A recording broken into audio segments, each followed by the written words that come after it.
While I make every effort to broadcast correct information, I'm also still learning. I will double check all my facts, but realize that healthcare is a constantly changing science and art. One doctor or healthcare provider may have a different way of doing things from another. I welcome any comments, suggestions, or correction of errors. I take no money from supplement or device companies. By listening to this podcast or reading this blog, you agree not to use this podcast or blog as medical advice or to treat any medical condition in either yourself or others, including but not limited to patients that you are treating. Consult your healthcare provider for any medical issues that you may be having. This entire disclaimer also applies to any guests or contributors to the podcast or the website. Under no circumstances shall any guests or contributors to the podcast or blog or any employees, associates, or affiliates of the Boss Body podcast be responsible for damages arising from use of the podcast or the blog.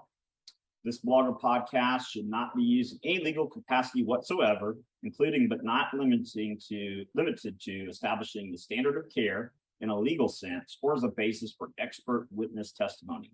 No guarantee is given regarding the accuracy of any statements or opinions made on the podcast or the blog. What's up, guys? It's Dr. Tim Jackson with another episode of the Boss Body Podcast. Today, I have with us another very special guest, Mr. Freddie Kimmel. Freddie Kimmel is the host of the Beautifully Broken podcast and consultant to technology companies, including Ampcoil and LightPath LED. He's also a certified functional health coach, personal trainer, and gut health specialist.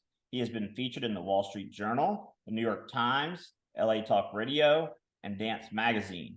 He is also a proud survivor of metastatic cancer, Lyme, and toxic mold. Through the Beautifully Broken podcast and patient advocacy, Freddie educates on the value of wellness technology, PEMF, frequency pulse flight, supplements, oxygen therapy, and more to help people empower the body's natural healing mechanisms.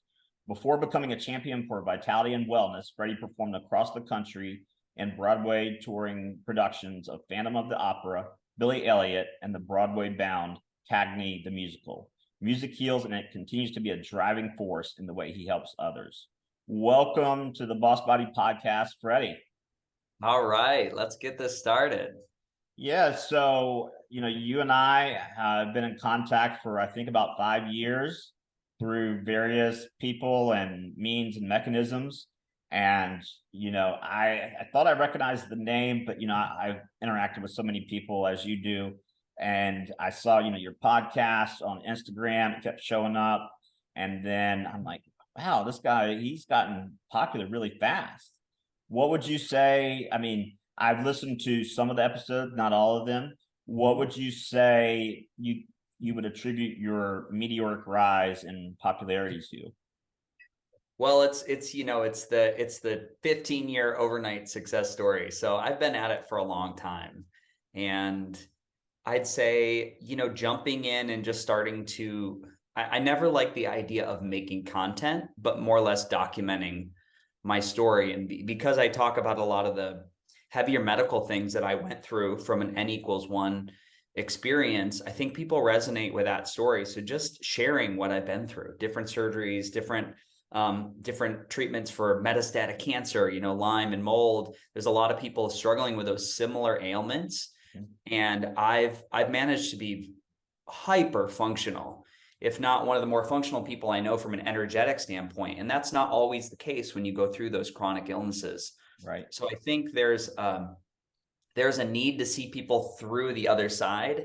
And that's really what I do. I share that story. So it's been a great learning experience for me.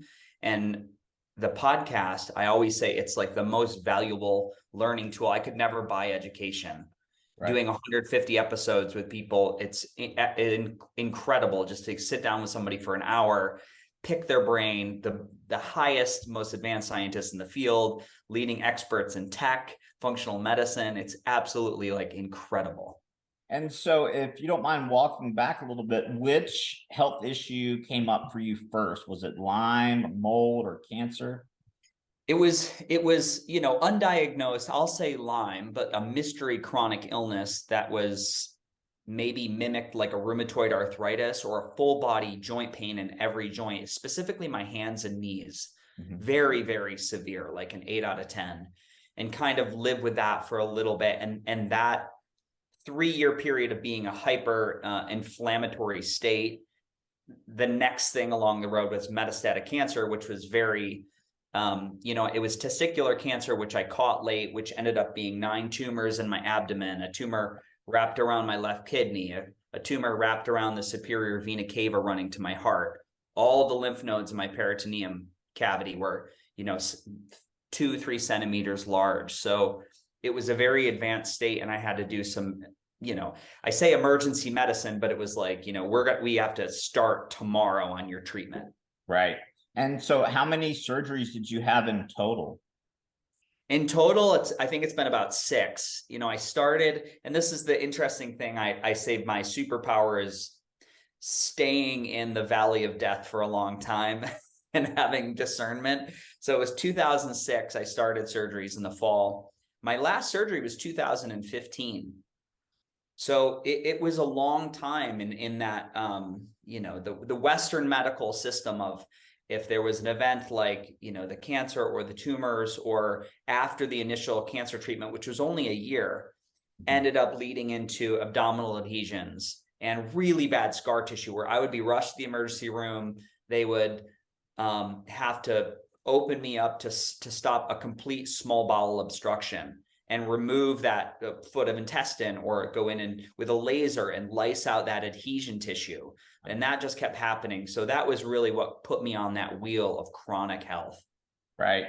And so, I've worked with a number of clients or patients with cancer, or who have just beat cancer and they're looking to optimize their health. And I know what a toll traditional cancer therapies take on your body. Do you think biohacking, or what specifically in the biohacking world, help mitigate those effects? I mean, yes, I would firsthand experience when I was done with treatment. I go back and look at pictures now. I don't even look like the same human being. Like, even like the muscles on my face were all gone. It's really shocking to go back and look at those pictures. I would say it's everything that we talk about. Everything helps. It's like, rebuilding muscle back on your body, and committing to very, very clean water, understanding the ability of the body to detox. And so amplifying being in a sauna, hyperbaric chambers, breath work, being outside in nature, managing stress. It all plays into it. The big ones for me were using pulsed electromagnetic field and red light. And I felt like the color in my skin came back, the reactivity of the scar tissue cramping down. That really started to, happening every 2 months to happening once every 2 years. So those were the big ones for me, and that's why I'm so passionate about tech coming in and doing, I always say, the heavy lifting, or it's like the plow in the field. It is a form of technology to have a greater yield off our health. And while not always affordable for everybody, you can have some of those things to come in and do the heavy lifting when you really need some help. Yeah, now, when I started on this journey around 2004, 2005, and, to get a sauna was a pretty big expense, especially when I was in a doctorate program and a poor student. But now, you can get a powerful, let's say Therasage portable full spectrum sauna for around $1,300. And, if that would have been available to me back in the day, I would have been like, oh man, I just won the lottery. And so, the more exposure this information and knowledge gets, the more the price point will go down, hopefully, and it will be more accessible to a larger group of people. So in terms of mold, tell us about your mold journey, how you discovered it, what type of testing you did, things along those lines. Yeah, it was around the time I had first met you. I was in Carmen Hunter's program, Institute for Functional Health Coaching, 2017, 2018. And I had bought my first home. I had managed to save up enough money from doing Airbnb. And I noticed when it would rain, my home would leak. I'd put in these beautiful wood floors, and I would have little like puddles of water coming up through the floors. I was like, how is this possible? Well, I was in an apartment building in Jersey.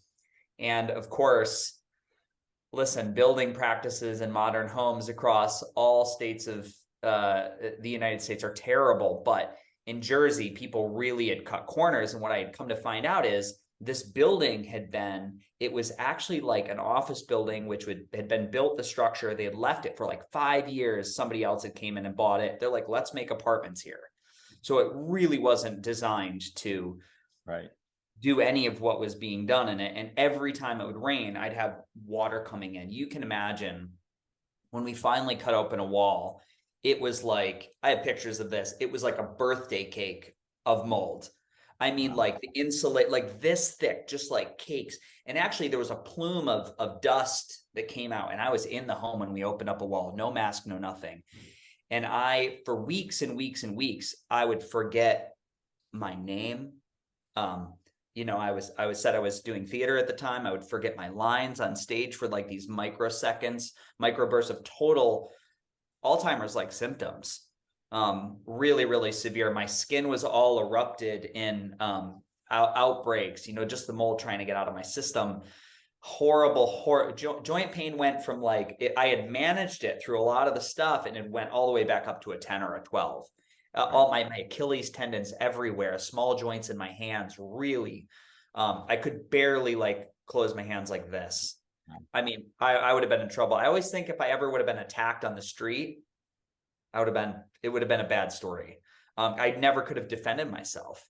So it was really that was the hard reboot. And that's why I started looking into frequency therapy and different energetic tools, because I had tried the mold thing's really frustrated. I had access to functional medicine, and what I found was each functional medicine practitioner had a system of supplements or a modality to detox the body that was very expensive, high monthly costs on specific binders and ways to boost the gallbladder and organ function. And I was on things for almost a year. None of the mold levels came down. None of my symptomology changed. It was really when I started doing amp coil, which was really the thing that in 3 months, all my levels were down. And I would attribute that to the boost in circulation. This is 2018. I would attribute that to the idea that a pulsed electromagnetic field can increase that sodium potassium pump. So the cell is breathing, respirating, and dumping more garbage. Mm-hmm. Again, I'm not in the body with a microscope, but all my levels went back to normal, and I really started to recover very fast. Were you still living in the same house? No, when I discovered everything that was going on, I moved out and we gutted the apartment and got renovated. I had a great person remediate for me, took it right down to the studs, polished the concrete, rebuilt everything. Now, as you know, it's in an apartment building. So I knew I had a window of time that would be fine. And then I eventually sold the place because I knew long-term the whole building was the problem. And my neighbors had mold, and the guys down the hallway, everybody had. There were 7 apartments that were gutted in that building. Wow. And there were only 28 units. And remediation is expensive. Oh, it was everything I had in my bank account. It took me back down to nothing. It was $40,000, 42 grand for a 2-bedroom apartment. And I ended up, luckily, I had blood work. I had pre and post labs. I had blood work before I had the mold exposure. So I could show a team of lawyers. I was like, here's my blood before.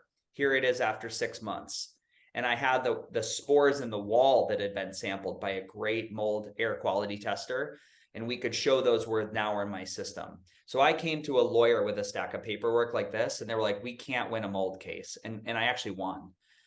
Took me 18 months of litigation, and it was unbelievable. It's my first experience with the legal system, really taking I'm like a single person with a lawyer who doesn't know anything about mold. And I just led the way, and I basically got the remediation reimbursed. So everything was paid for because insurance wasn't going to pay anything on a faulty building. Right. Yeah. And I think, like you said, building, codes and rules, they cut corners. if you look at most homes where they're built, they put the foundation up, they may not come back for 2 or 3 weeks. In the meantime, it's raining. So you already have a structure that's conducive to mold growth. And then you don't have a good exchange of indoor and outdoor air, and mold behaves differently indoors. And you add EMFs on top of that. And where I am in the southeastern United States, humidity is very high. So I have 2 dehumidifiers running, air doctor, all sorts of stuff. But I think that we definitely got to push for stricter building codes, because if you watch a show like Mike Holmes, Homes on Homes, the home has been inspected by usually multiple people. It takes them 5 minutes to find like 13 things wrong, that were done, that were overlooked, but yet it was inspected. Yeah, it's wild. And then, I've had Jason Earl on from Got Mold. He has a really nice home test with a cartridge that does outside air, inside air, and then another room in the home. You can do 3 homes, you can reuse it, very affordable. Same test that I would have paid like $1,000 in New York for, and samples a bigger biological range of like the microbial diversity in the home. Right. And my buddy had previous mold exposure, brand new home over in Austin, Texas. He's totally remediated. He's 2 remediations in, and he still couldn't be in the home. He was reacting in a very like brain fog, fatigue, and it was gut remediated. So what Jason said is, he's like, you really also need to be looking at the off-gassing of the flooring, the glues that were used to put the flooring in, the countertops, the paint in the kitchen. And we tested the VOCs in the home. They were off the charts. Wow. And so I want to say it was an Air Oasis or an Air IQ, which is really, one of those 2 was targeted to get the VOCs down. 2 days, and he was like fine in the home. Wow. We kept thinking it was mold. We're like, well, we must be finding, there must be some pipe. And when we did find moisture, we did find where the exterior of where the basically like the base of the home, there was dirt up against, there was some outside moisture. Like, we could keep finding instances of moisture, but at the end of the day, it was the VOCs. Right. So, you don't know what you don't know. Right. Absolutely. I mean, there's so many things, and a lot of times people think that it has to be a really old home to be problematic. But like you said, I mean, I've had patients who they bought their house and it's 2 years old and it's a multi-million-dollar home, and they're like, there can't be mold. I'm like, it really has nothing to do with how clean you keep your house. Mold affects all of us. Mold doesn't know anything about how much you clean your home. Yeah. We're in this process. We're talking to Jason. We're trying to figure out a way to, they're working with a new system using a heat recovery unit that they think is going to have the ability to help the home keep the humidity, also like continually push air out. So the home is actually, homes are meant to breathe inside. They're not meant to be a sterile little box. So the more I learn about it, the more I think there's something to be developed in the next couple of years with how we're building the homes and how they're able to, we want fresh air. Right. Because we don't want those cultures growing under the not ideal environment. Right. Absolutely. And so your levels came down with amp coil. Tell us a little bit about what amp coil is and the mechanisms behind it. Yeah, it's really a frequency sound therapy technology, because it's using different frequencies in the range of 4 to 2200 hertz, pulsed through an electromagnetic coil. So you're generating a magnetic wave, but the wave doesn't stop and start like a pulse centers of America where there's that clicking. Right. There's so much energetics that you can cause a contraction in the muscle belly. But in that wave going to nothing to 50 or nothing to 100, there's a gap in between. So for some people, that can be a little bit of it can knock their heart rate variability or their recovery down. And often it comes back up in a couple of days. Now, if you're chronically ill, sometimes you don't have the bandwidth on the nervous system to take the hit. So the way amp coil does is the wave keeps rolling. Like, it'll roll from 5 hertz and then move to 10 and then 150 and then up to 1,000. So it's this oscillating rolling wave. And then there's a tablet that's generating a tone, like a single tone therapy, like bioresonance. So let's say, for argument's sake, that we agree, well, not argument's sake, but everything in our existence in this universe exists on an electromagnetic spectrum. So my favorite phrase is it's all a frequency. Right. All like my fingernail and the rough skin on my callus or my liver, we could touch those different cells and very clearly, well, they have a different tactile feel. That's a result of their oscillating pattern or their frequency. So typically the idea of bioresonance or giving something its similar frequency, you can bring it into harmonization. There's lots, and you know this from all the different frequencies you work with. So that's the principle. It's singing the body of a song, and there's this benefit of pulsed electromagnetics. And I like to put things on a scale. So like you've got a really low level mat like the Beamer or the IMRS, which is like 65 to 130 microtesla. That's the density of the magnetic field. Amp coil is probably 10 to 14 times stronger than that. And then you've got the things like the pulse center or the MagnaWave, which were exponentially thousands of times stronger. Somewhere right in the middle. I think they all work. If you look on NIH or PubMed, everybody can show benefit. And there's lots of actually studies about the really, really low power devices doing a lot for the body. But that's, amp coil is kind of like, I wouldn't really say PEMF. I'd say sound therapy. I'd say a bioacoustic magnetic field. But the idea of cueing the body through entrainment to rebalance is a cause, as opposed to, I look at the higher power devices, it's like knocking stuff out of you, right? Yeah. Yeah. And so with amp coil, you do a voice analysis, correct? And then it brings up a list of issues.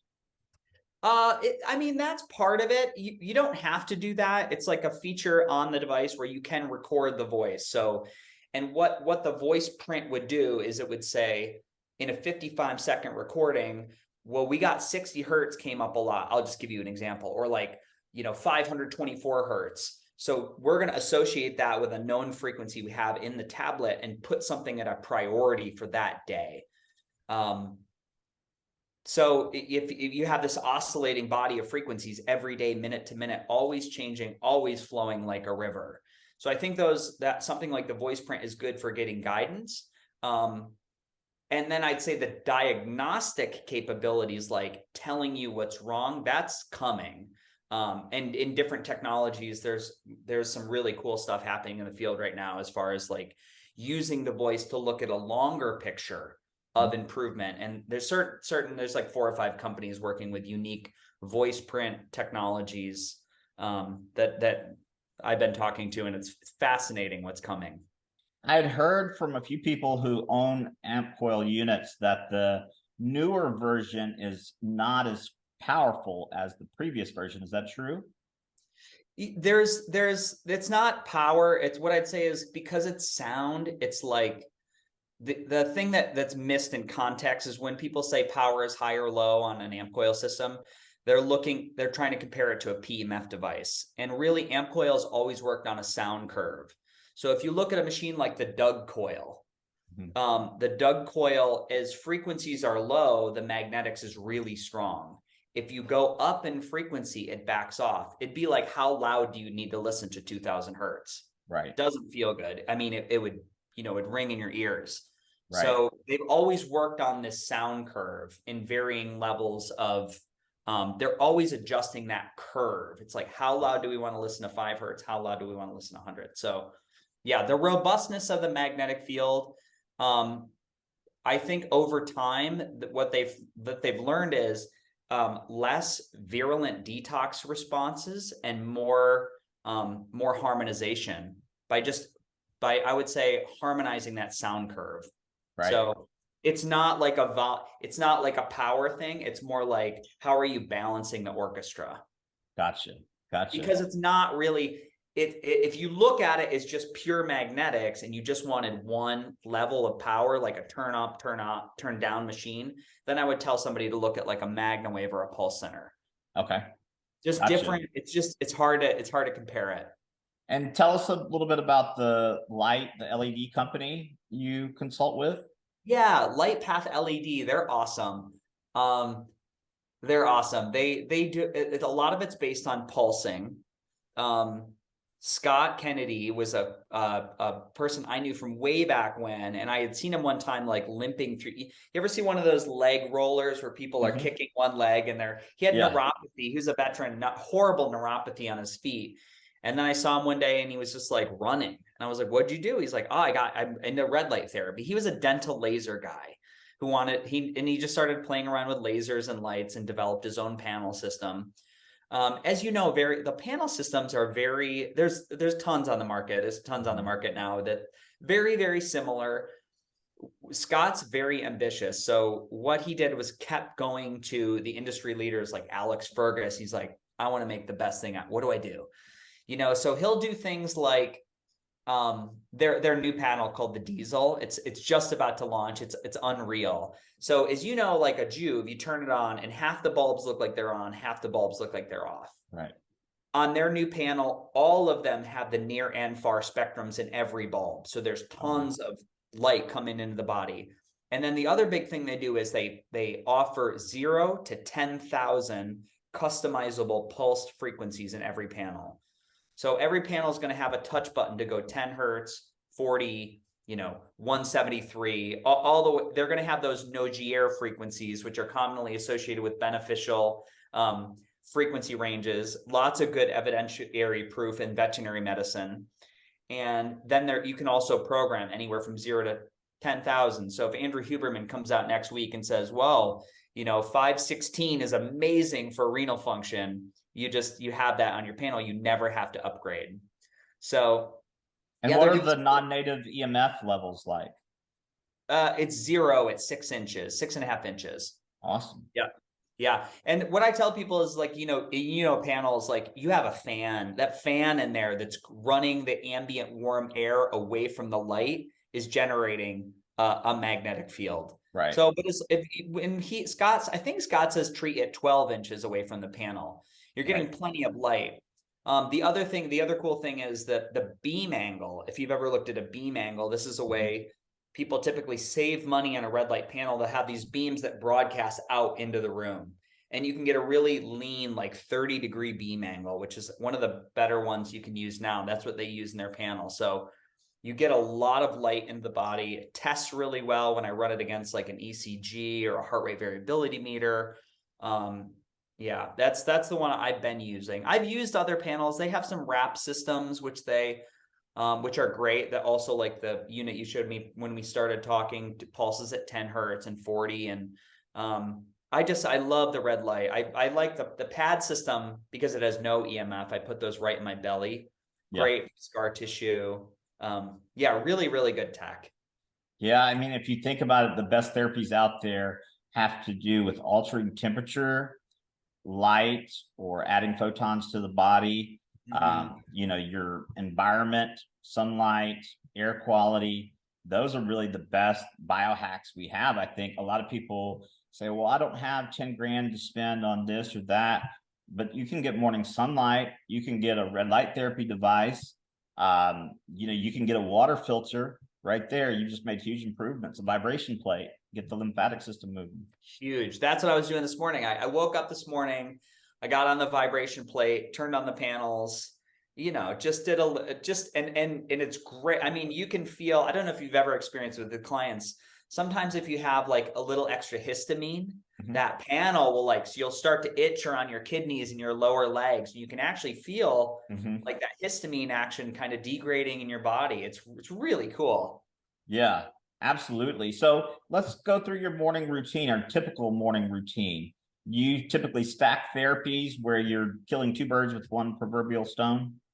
I do. In the morning, I typically try to wake up, and before I have coffee, before I do anything, I go right to an ice bath. I use the ice barrel out there, and then I have a circulating pump with a Penguin chiller. There's I helped Penguin kind of design a system with a pump and tubes and everything. You can hook it to anything. You could hook it to a water trough, but it keeps the water at like anywhere between like 38 and 42 degrees. So I start with that 3 minutes. do a little breath work in there that just brings me into the total moment of consciousness. I love cold therapy. It's also amazing too. And if you're ever feeling like sluggish in a midday meeting, that 2-3 o'clock, so I'll do that. I typically get on the vibration plate, do a little red light for 10 minutes. And then I'll try to get down and open up a page in my journal and just free write anything that's stressing me out, anything that I'm really frustrated about that I want to get off my brain. Back to the not having money to do the upgrades. I know plenty of people that are millionaires with all the gadgets and they feel terrible. They're just as stressed as they've ever been. They're not happy. Right. So I don't think it's the gadgets. I think the magic is really being, I say, radical ownership of your health. And so for me, that's like the self-guided nature of my improvement. It's not me waiting for the light or amp coil or the ice to make me better. Right. It's really like, what am I feeling? What do I want to move forward? How do I got to show up in service in the world today? Who can I help? What's a selfless thing I can do? What would make me feel really happy today? What is it? Is it going down and jumping in Barton Springs, or is it going to a yoga class? Is it meeting my friends for a grass-fed burger at like a steak place that I want to go to? And I'll just try to engineer those things into my day. But unless I take the time to write it down, that's a big part of my morning. And the mornings just aren't as good. I skip this up actually. Lately, I've been waking up and just when I wake up, I just been talking to God or source and being like, oh my God, I woke up again. Thank you. Yeah. And I look around at what's happening in the world. What a crazy world we live in, especially since 2018, since you and I spoke. I mean, it's, if you let yourself get caught up in the chaos, which I really try not to do. I notice people can really be spinning in the doom and gloom. I really try to start the day or find moments every day where I'm just saying thank you for being alive. Yeah, I mean, you can look at everything as a miracle, which it really is, or you can look at it as happenstance, which I think is pretty rare. But I think, back to what you said about speaking to source and having a sense of purpose, when you look at people in the blue zones, some of them may smoke, they may eat pretty unhealthy, but the one common denominator is they all have a strong sense of purpose. I'm not promoting smoking or eating an unhealthy diet, but there's a lot to be said for having a strong sense of purpose and a sense of community. Yeah, there's a really great study called the milkshake study, in which they told people the caloric load of the milkshake. And whatever caloric load you believe that to be, that was the amount of extra fat you gained. Wow. And then there's another one with women, where women were given a sugar pill and then Dianabol, and the women with the sugar pill were told they were getting an anabolic steroid, and they gained just as much strength as the Dianabol.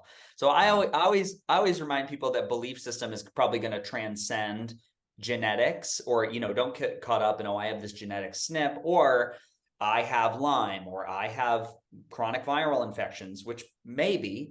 But your belief system or your energetics around that are so profound. The work of Annie Hopper, the DNRS, there's a new system that I've been playing around with called Reorigin, which is the self-guided neuroplasticity. So if I have inflammation or a symptom come up, I'll speak to it. I'll push it out of my field. I'll pause it. I'll remind myself that this is my limbic system that's caught in a loop. Right. And this is, my body is choosing to respond this way. It doesn't have to respond this way. It's only an electrical signal. So the more you can pull yourself off that roller coaster ride and take your power back, it really is profound, the improvements that some people have with nothing else other than spoken word, belief system, and a little bit of physical movement. Yeah, I had a lady who emailed me a while back, and she set up one consultation, and then she got into biofield tuning, and all of her labs started coming back, improved. They weren't perfect, but they were significantly improved. And so let's talk a little bit about, trauma, which, we should probably operationally define. A lot of people think you gotta be held at gunpoint to experience trauma, but trauma can be something as simple as not having your emotional needs met. And so, we accumulate these traumas, and you get these limbic loops, but there's also an element of cellular memory. Can you speak to that? Yeah, I mean, it's profound. There's a great book out there. I'm sure The Body Keeps the Score. And all how the body is actually going to, if we can't process something fully, the body is going to park that signal or that memory somewhere. It could be in a liver, or it could be in the tips of your finger, phantom limb, where a Vietnam vet will have a limb blown off and still experience pain where that foot used to be. It's really incredible. So the different techniques like somatic breath work or somatic therapy, finding where that body, the emotion code, finding where the pain is in the body or where you're identifying it. I definitely have spots I still hold pain. Right. And I can tell you, I've worked with people who are really, really skilled at this, like walking you through a mental recall of an emotion or a trauma. And I felt like, crazy, like IT band pain. And I felt it in real time, like a breeze blew through and dissipated that pain in a single session. So only from spoken word, and this is not somebody sitting with me. This is somebody through Zoom I've done this multiple times with. So I'm always amazed at how the body can store trauma and how important it is to break up that loop. You can imagine whether it was as a small child, you were crawling and your mom left the room to grab her coffee and you fell off the couch. I remember actually being stung by a bee in my crib. Oh, wow. My very first memory, I remember seeing the bee come down and like screaming. Wow. Yeah, so it's it is a cellular memory that always forms it's going to form how I interact with everybody. It's like the sum of the net experiences of being a human being is really incredible when you think about it. And it's interesting, the word trauma for me now, it's like people can also use that as a badge of that. People tend to bear that victimhood of like, well, I have this for me, being a human being is very traumatic. Right. We're always, I say life is pain. That's like part of the thing of the podcast. It's like, there's this great quote from The Princess Bride, life is pain. Anybody who tells you something different is selling you something. And it is very, if you're on board, if you're in game, it is very painful.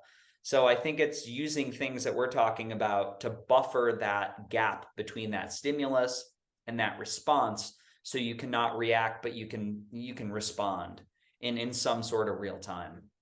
Yeah, absolutely. And I think, I had a psychologist friend tell me years ago that she's not so concerned about people who have major traumas like a death in the family, because people tend to kind of rally around you. It's more of the low level, day in, day out stressors and traumas that accumulate that we've just sort of normalized, even though they're not normal. And so I think that definitely wears people down and adds to your allostatic load on the body. Yeah, I'll give you a great example of that. Yesterday, I was listening to Brett Weinstein. I think it was on Joe Rogan, talk for a couple hours, and by the end, I was so mad and so like frustrated, and I was like, what do I do with this information? But I didn't sleep really, because the looping of my brain, I was like, well, what do I do with this information? I find sometimes that's the problem listening to people where they're coming with these really heavy topics. You're like, well, is it real? Is it valid? Is this his opinion? Right. Should I be worried? You don't know at the end of the day. It's really hard to separate because I have a belief system, which I can constantly find confirmation for. Yeah. So Absolutely. you have to like separate yourself from that a little bit. And I think at the end of the day, I think about this all the time, Tim. I'm like, is health, it's really hard to have robust health in the way we are structured in our society right now.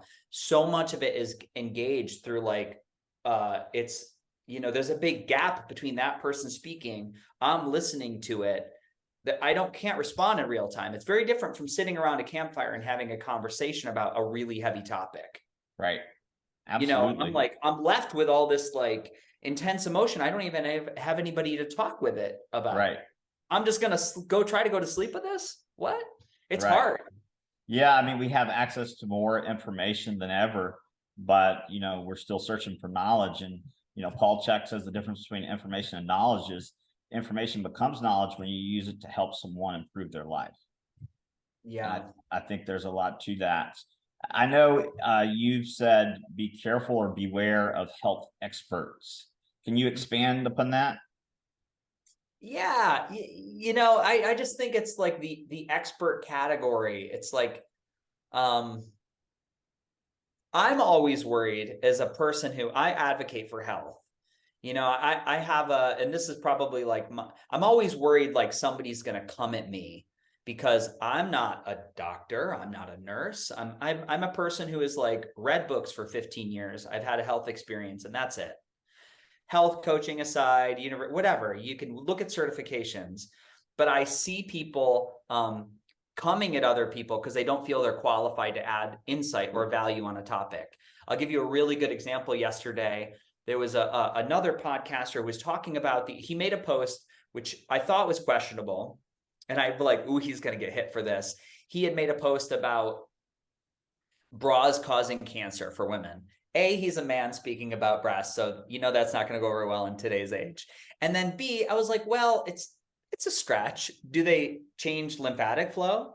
Sure. Do they change circulatory patterns? Sure. Can you see that on the thermography scan after 20 years? Definitely. Right. I've seen enough thermography scans to show a change, but it was a lot of stretch. Well, he had like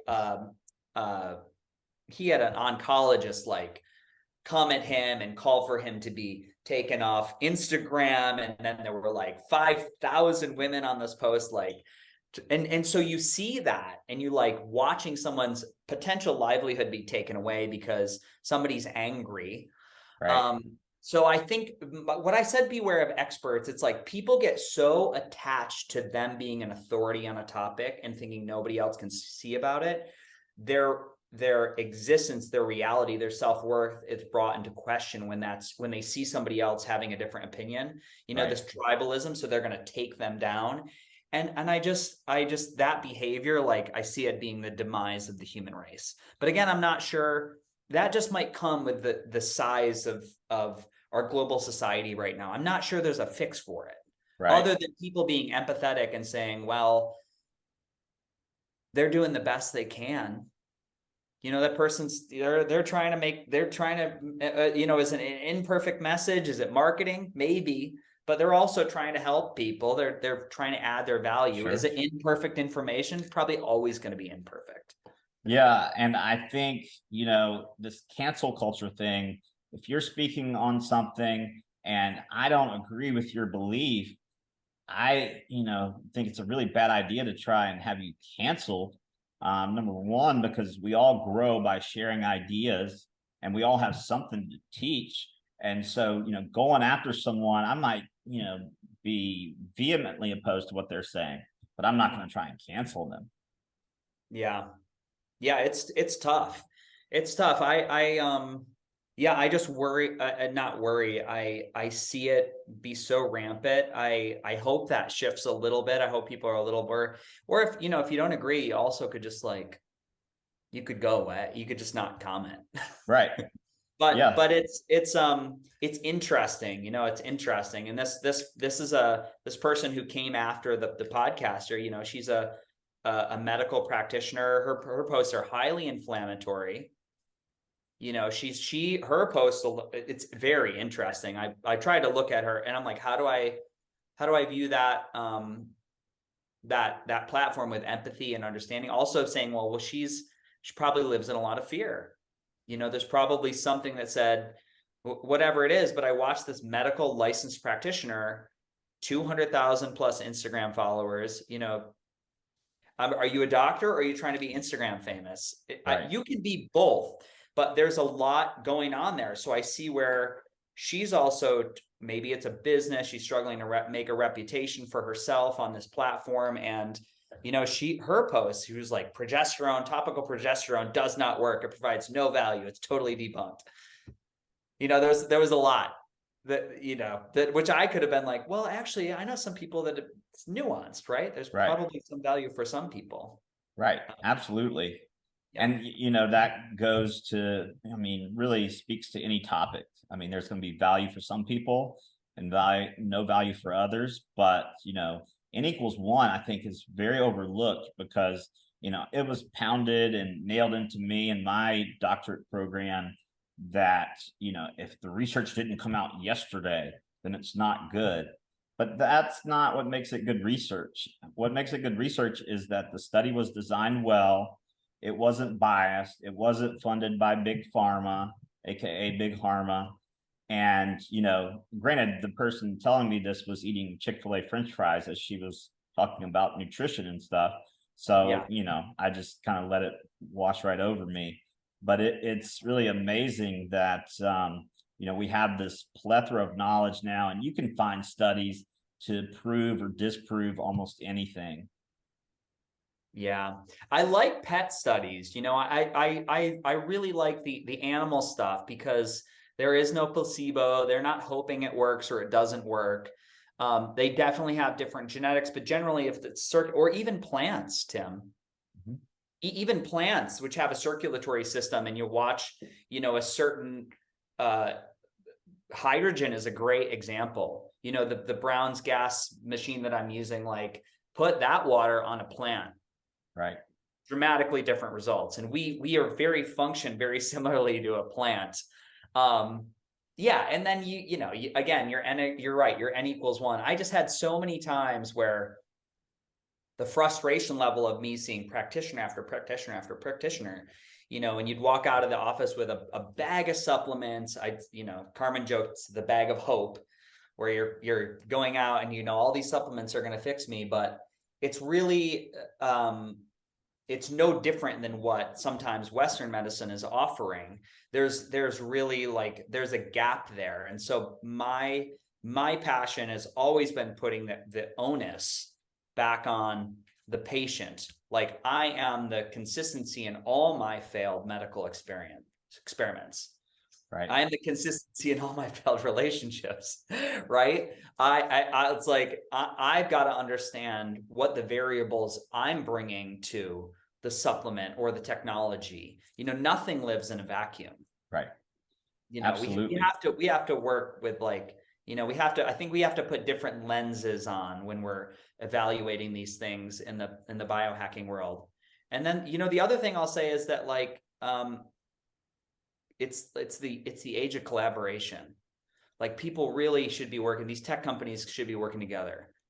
Right. Absolutely. Yeah. Really. I mean, there's room enough for everyone at the table.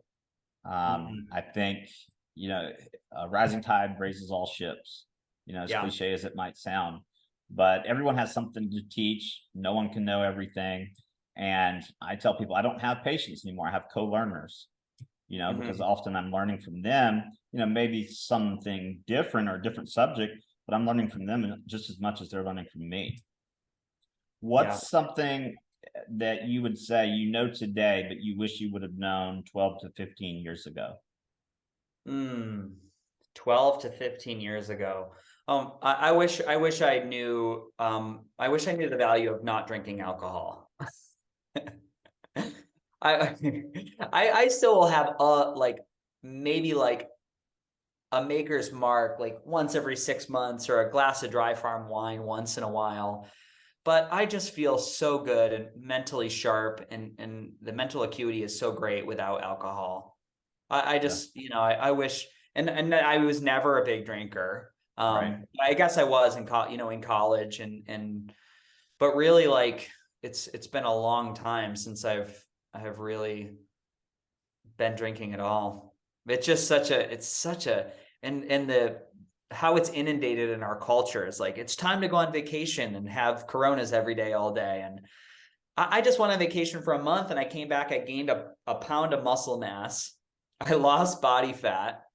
There you go. Decreased cortisol, right? Yeah. Increased my sleep scores. I was I actually came back from a vacation more rested, where that is not the messaging. The message is eat shitty food and tank yourself up with aldehydes. Yeah, I think alcohol is interesting because it's the one drug where people think you're odd if you don't do it. Totally. Yeah. Yeah. I'm very comfortable with being around people drinking or whatever. And, I will say is like, it's definitely, it limits the engagement. I notice it limits the engagement, which I've been able to have with different partners in the past, because you can feel like with each drink, you can feel the quality of the conversation kind of slip and go down. Right. And so that's been like it's been a great superpower, or it's been a great North Compass for me to associate with who I want to associate. Right. It's just, it's an easy choice point. I'd say, I want to say one other thing besides not drinking. Another thing, just like understanding that we are electrical beings. It's an energetic body. It's not just this physical thing in a petri dish, and take out virus, and then all of a sudden the body is well. That's the big thing. It's like, understanding that I have a terrain that's going to nurture an environment that's going to be really easy to be overwhelmed with C. difficile, or it's going to be robustly energetic and not be susceptible to every little parasite that comes along in my food. Right. That's the big one. It's like understanding like how to strengthen all the cells. And so I just am more resilient. Yeah. One of my mentors said, you can't kill your way to health. And I think that's a good saying. That's so good. Yeah. Well, thank you so much for your time. We know you're a busy guy. Hopefully we can have you back on in the future. Yes. And where can people find you? People can find me on mostly on Instagram. It's beautifullybroken.world. Same thing, website, beautifullybroken.world. And then I have a YouTube channel, which it's right now, it's Freddie Set Go, but it'll probably be beautifullybroken.world when I get around to changing that name.